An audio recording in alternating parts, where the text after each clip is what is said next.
At ano ba ang nais nating mangyari sa ating pagiging kaanib ng simbahan?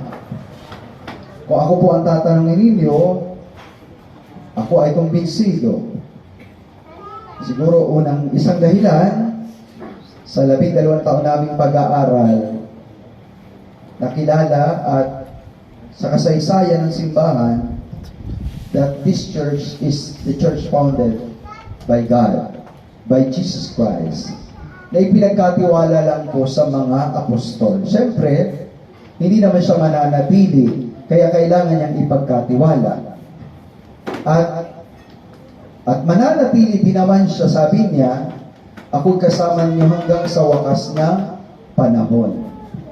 Kaya kahit wala na siya, isinugo naman ng Ama at ng Anak ang Espiritu Santo na gumagabay po sa atin. Kaya nararanasan natin ang pag-ibig ng Diyos. Gayon din po, wala man siya, kaya nga po niya itinatag ang Eucharist or the Sacrament of Holy Communion o the Holy Eucharist. Kasi po ito yung magpapanatili ng kanyang presensya sa ating piling hanggang sa wakas ng panahon. Kaya nga hanggat mayroong pari, mayroong simbahan, at mayroong magdiriwang ng banal na Eucharistia. Kaya yun nga po, iba ang paniniwala natin sa paniniwala ng iba. Kasi minsan may naka-encounter ako, Father, doon naman sa amin, mayroon din naman kaming Eucharist. Umiinom pa nga kami lahat ng alak.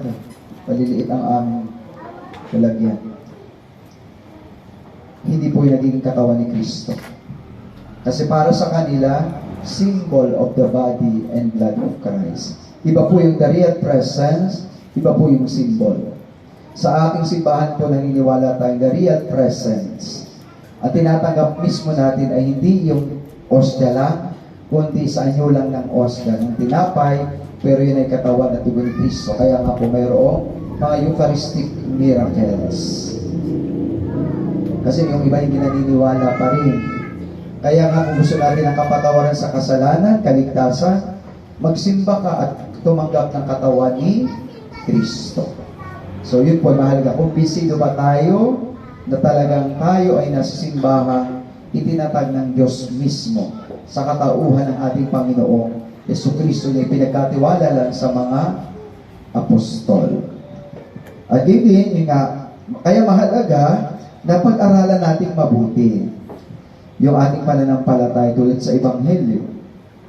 Isinugo ni Jesus sa mga apostol para mangaral.